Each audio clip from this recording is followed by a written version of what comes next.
राधे जन्म का न किशिक का तू दाता दुख भंजना मेरी करो संभाल मेरी करो। बोलो मेरे श्री गुरु महाराज की, बोलो साचे दरबार की, श्री नंगली निवासी मेरे हृदय सम्राट राणा श्री सद्गुरुदेव भगवान जी के पावन पवित्र चरणों में उपस्थित प्रभु प्रेमियों, आज बड़ी खुशी का दिन है। आज मेरे प्रभु अपने भक्तों के घर पधारे, गर्ग परिवार में पधारे हैं। श्री गुरु महाराज जी का आशीर्वाद, उनकी कृपा दृष्टि सदा बनी रहे, यही प्रभु के चरणों में प्रार्थना करते हैं। श्री गुरु महाराज जी का आशीर्वाद जिसके भाग्य में लिखा है उसे मिल जाता है। आज की जो प्रभात फेरी हो रही है, भक्तों के प्रेम के पीछे हो रही है कि भक्तों का प्रेम ऐसा है कि वो गुरु महाराज जी के दर्शन करने के लिए अपने घर गुरु महाराज जी को लाने के लिए उतावले थे। हम भूल गए थे कि आज की प्रभात फेरी इनकी इस बार रखनी है, लेकिन 2-3 बार इन्होंने आ करके कहा भाई जी हमारी प्रभात फेरी, फिलहाल कोई प्रभात फेरी फ्री नहीं थी। जिनकी रखी थी उन्हें अचानक कोई दिक्कत हो गई तो ये 5 तारीख की प्रभात फेरी इनको मिल गई। हम अक्सर ये बात महाराज श्री की बताई हुई आप सबको बताते हैं कि प्रेम के वश में है भगवान। जिन्होंने प्रेम से उन्हें पाने की इच्छा रखी है, प्रेम किया है, भगवान कोई ना कोई रास्ता बना ही देते हैं उनसे मिलने का। और ये बात प्रमाण रूप में आप देख रहे हैं आज कि गुरु महाराज जी अपने भक्तों के घर पधारे हैं। भाव बना, प्रेम जागा तो गुरु महाराज जी ने भी रास्ता बना लिया। कहते ना कि तुम एक पग धरो तो मैं 10 पग आगे बढ़ूंगा। जब हम उनकी तरफ चलते हैं तो इसमें हमारा कोई मान वाली बात नहीं है कि हमने कोई बड़ा कार्य कर दिया है। अगर एक कदम उनकी तरफ चले हैं तो 10 कदम वो भी हमारी तरफ आए हैं। इस बात को जो भक्त, जो जीव समझ लेते हैं उनका जीवन सार्थक हो जाता है, उन्हें प्रभु का प्रेम मिल जाता है। कहाँ किस रूह का कल्याण कैसे करना है ये श्री गुरु महाराज जी जानते हैं। और कौन सा मोती किस गली में, किस शहर में, किस नगर में उनका है वो पिरोना भी अपनी माला में बापू भी जानते हैं। प्रेमी और भी तो रह रहे होते हैं, लेकिन जिन पर विशेष कृपा होती है उन्हीं पर ही होती है। इस शहर में काफी सालों से गर्भ परिवार रह ही रहा था, लेकिन जब उन्हें पता चला कि ये मोती मेरी ही माला के हैं तो पिरोने के लिए उन्होंने अपने चरणों में जोड़ लिया, पिरो लिया उसे। हम सब जितने जीव हैं उन्हीं के माला के मोती हैं। वो अपने सीने से हमें लगा करके रखते हैं, अपने गले में लगा करके रखते हैं। हम अपने आप को हमेशा खुश नसीब समझें कि उनकी हम पर कृपा दृष्टि बनी हुई है और उन्होंने अपने सीने से हमें लगाया हुआ है, अपनी माला का मोती बना लिया है और हमेशा हमें दुलार करते हैं, प्यार करते हैं। बस समझने की आवश्यकता है और जो समझ जाता है उसे ही सब कुछ मिल जाता है, क्योंकि मन के अंदर वो विराजमान है और वहां तक आवाज बड़ी जल्दी उन तक पहुंचती। कोई मन से उन्हें याद करे, कोई दिल से उन्हें याद करे। तो कहते हैं कि एक बार एक समागम था संतों का, बहुत बड़े बड़े संत आए हुए थे। महामंडलेश्वर, महामुहिम, जो जितनी उनकी मान सम्मान, जितना उनका औहदा था, सब तेजस्वी, प्रतापी, तपस्वी, सब संत पहुंचे हुए थे। भगवान की चर्चा चलने लग गई। आकाशवाणी हुई कि आज इन सब प्रेमियों में से किसी एक को मैंने अपना बनाना है। आज मैं, भगवान ने आकाशवाणी रूप में आकर के बताया कि आज मैं किसी एक को अपना बनाऊंगा। सभी संत, महात्मा, तपस्वी, तेजस्वी जितने भी बैठे थे, सब भगवान के लिए अपने मन में विचार करने लगे कि मुझे अपना बनाएंगे, मुझे, क्योंकि सबको मान था कि मैं भी उनका हूँ, मैं भक्ति करता हूँ, मैं उनकी सेवा करता हूँ, मैं पूजा करता हूँ। हो ही जाता है, स्वाभाविक है। जब कीर्तन समाप्त हुआ, समागम समाप्ति की ओर हुआ, तो फिर आकाशवाणी हुई कि मैंने एक को चुन लिया है। सभी के चेहरे खिल गए, क्योंकि सबको लग रहा था कि मुझे चुनेंगे। कोई कह रहा, मन में सोच रहा था कि मुझे उन्होंने अपना बनाना है। लेकिन संत महात्माओं के मन में ये बात थी कि अगर भगवान हमें ये बता दें कि उन्होंने किसे चुना है तो संतुष्टि हो जाए। उन्होंने प्रार्थना की, प्रभु बताइए, आपने जिसका भी नाम चुना है, हमें संदेह नहीं है आप पर, क्योंकि आप जिसको भी अपना बनाओगे वो भाग्यशाली ही होगा, पर हमें उसका नाम बता दीजिए। तब एक बनिए थे, उनका नाम लेकर के भगवान ने कहा कि मैंने इसे अपना बनाया है। जब उसका नाम सुना तो सारे लोग हैरान रह गए, संत महात्मा भी हैरान हो गए कि इस व्यक्ति को अपना बनाया है, जिसने सारा जीवन लोगों का खून चूसा, ब्याज पर धन लेकर के उनकी जमीनें तक अपनी हड़प ली, अपने नाम कर ली, और इसको भगवान ने अपना बना लिया। ये चमत्कार कैसे हो गया? संतों के मन में ये प्रश्न था तो भगवान जान गए। उन्होंने ऊंचे स्वर में कहा कि सभी भक्ति करते हैं, सभी प्रेम करते हैं, सभी मेरी सेवा में तत्पर रहते हैं, संत महात्मा, तेजस्वी, तपस्वी जितने भी हैं सब। लेकिन इसने कभी किसी के साथ अच्छाई नहीं की, भक्ति नहीं की, मेरी बंदगी नहीं की। लेकिन जब से मैंने आकाशवाणी रूप में सबको बताया कि आज मैंने एक को अपना बनाना है, तो सारी रात ये अपने मन में गलानी करता रहा कि अगर मैं कोई अच्छा कार्य करता जीवन में तो आज भगवान मुझे अपना बना लेते। और सारी रात ये रोता रहा और अपनी गलानी के लिए अपने आप को धिक्कारता रहा, अपने कर्मों के लिए। और ऐसे करते करते जो इसकी आंख से आंसू निकले, इसके मन की मलिनता को धोते चले गए। और अब ये इतना स्वच्छ हो गया कि इसे ही मुझे अपना बनाना पड़ा। क्योंकि कहते ना कि अगर कोई क्षमा मांग लेता है, क्योंकि हम तो देखो रोज यही बात दोहराते हैं कि हम तो भूलनहार हैं, वो बख्शनहार है। हम भूल जाते हैं उनकी रहमतों को। कोई ना कोई मन वचन कर्म से हमसे गुनाह हो ही जाता है, अपराध हो ही जाता है। किसी के लिए कुछ विचार गलत मन में आ गया तो गुनाह हो गया, या किसी ने कुछ हाथ से कर दिया किसी के लिए तो गुनाह हो गया। आप यहाँ तक सोच लीजिए, अगर किसी ने एक साइन भी गलत कर दिया और उसका जीवन डावाडोल हो गया, तो उसके दिल से निकली हुई हाय साइन करने वाले का जीवन बर्बाद कर देती है, क्योंकि उसने बहुत उम्मीदें लगाई होती हैं।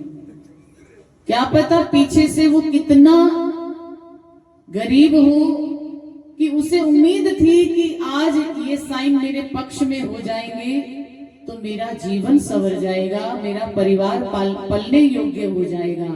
और एक साइन ने उसके परिवार को बर्बाद कर दिया, तो उसके दिल की निकली हुई हाय उसके जीवन को बर्बाद कर देगी जिसने गलत साइन किया। और उस बनिए ने चाहे सारा जीवन गलत तरीके से पैसा कमाया, लेकिन जब भगवान ने ये फरमा दिया कि आज जिसे किसी एक को मैंने अपना बनाना है, तो सारी रात बैठ करके रोया। कई सो गए, कई लोग वहीं बैठे बैठे आंखें मूंदे रहे कि हमें पता है कि भगवान ने हमें अपना बनाना है। कई बार अभिमान आ जाता है बंदे को अपनी भक्ति पर और अपनी सेवा पर कि हम तो उनके हैं, उन्होंने हमारा ही नाम लेना है। जब हम निश्चिंत हो जाते हैं इस तरह से कि भगवान के हैं और भगवान ने हमारा ही नाम लेना है, तो ही हमारे जीवन में कोई ना कोई कमी रह जाती है और भगवान उसे अपना बना लेते हैं जो सारी रात अपने मन में गलानी करता रहा, रोता रहा कि एक अच्छा कर्म कर लेता तो आज भगवान मेरा नाम ले लेते। तो देखो, रोते रोते उसका मन स्वच्छ हो गया, सारे पाप उसके धुल गए और भगवान ने उसे अपना बना लिया। इसलिए एक सेकंड की भी कमी नहीं होनी चाहिए, एक पल भी हमारा ध्यान इधर उधर नहीं होना चाहिए, क्योंकि कहते ना कि सावधानी हटी तो दुर्घटना घटी। गाड़ी चला रहा हो, ड्राइवर सतर्क होकर के चला रहा है, एक पल झपकी आई नहीं कि एक्सीडेंट हो गया। ये तो फिर भी बहुत दूर की झपकी लगना, लेकिन एक बात हमने जब कोरोना शुरू था, कोरोना खत्म हुआ तो कुछ लोग अभी अंदर ही थे, तो एक परिवार बड़े दिनों के बाद सोचा चलो आज किसी जगह घूम आते हैं, बड़े दिन हो गए अंदर रहते रहते।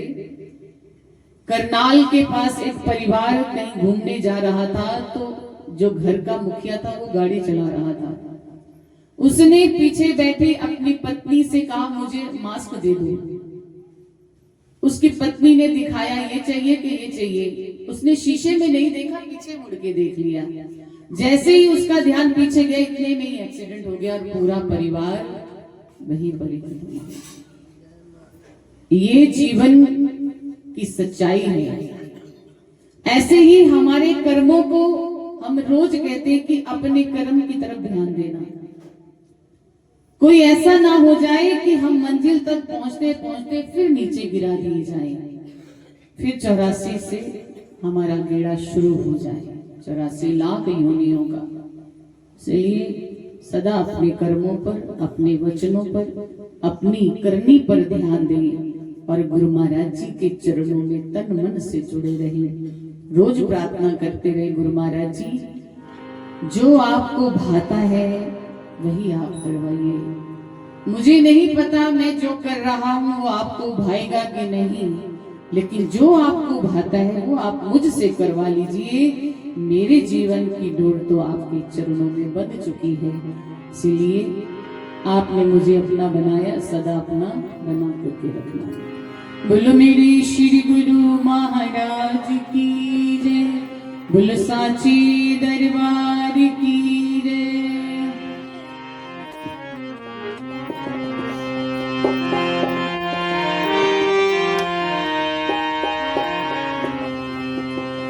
नूर वाली महफिल है,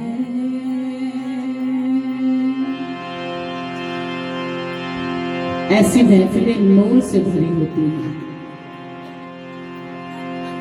नूर वाली, देखो ये भी एक योनि है और इसे हम यहाँ बैठने नहीं देंगे, इसको हम बाहर निकाल देंगे। क्या इसके भाग्य में गुरु दर्शन नहीं लिखे? कैसे लिखे जाएंगे? सिर्फ और सिर्फ मानुष देही ही सबसे उत्तम मानी हुई है, जिसे भगवान के सन्मुख बैठ करके उनके दर्शन करने का हक मिला है, सौभाग्य मिला है। आइए, नूर वाली महफिल है, के साए नूर वाली, यहाँ पर नूर वाली, ये देखो नूर वाली महफिल है, रहमतों के साए नूर वाली महफिल है, रहमतों के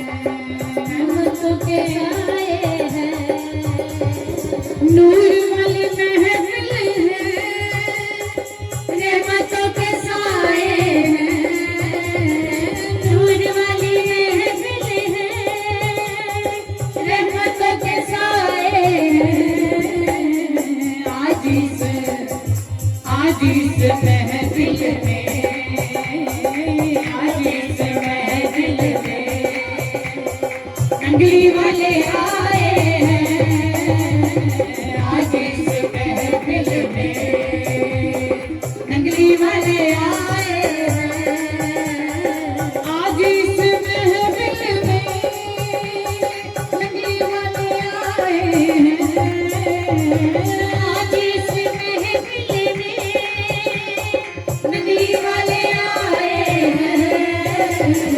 नूर वाली यहाँ पर नूर वाली, ये देखो नूर वाली महफिल है, रहमतों के साए हैं। नूर वाली महफिल है, रहमतों के साए हैं। नूर वाली महफिल है, शम्मा जहाँ रोशन हो परवाने तो आएंगे, शम्मा जहाँ रोशन हो परवाने तो आएंगे। वो शम्मा है और हम परवाने हैं, उन पर मर मिटने के लिए तैयार बैठे हैं। शम्मा जहाँ रोशन हो परवाने तो आएंगे, शम्मा जहाँ रोशन हो परवाने तो आएंगे। आए हैं जो परवाने, आए हैं जो परवाने, दाता ने बुलाए आए हैं जो परवाने, दाता ने बुलाए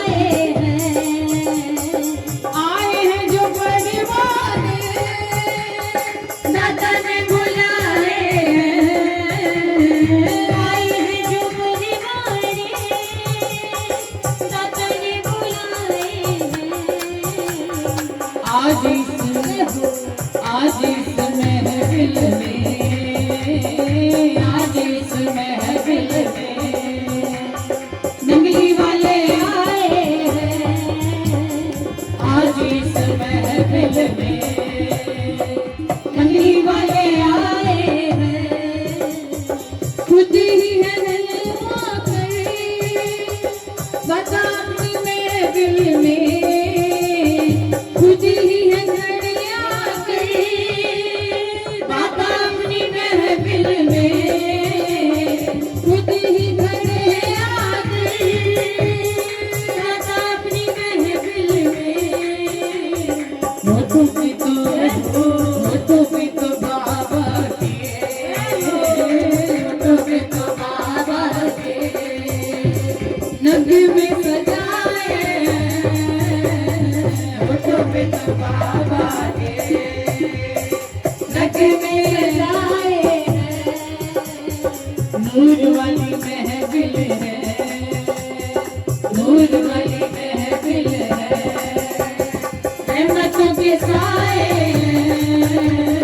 नूर वाली महफिल है, रहमतों के साए हैं। अंधेरे अंधेरे थे हर तरफ गुनाहों के, अंधेरे थे जब उनकी शरण में नहीं आए थे, उन्होंने अपना नहीं बनाया था तो जीवन एक अंधेरी गुफा था, लेकिन उनके आते ही जगमगा उठा है मेरा घर आंगन मेरा मन।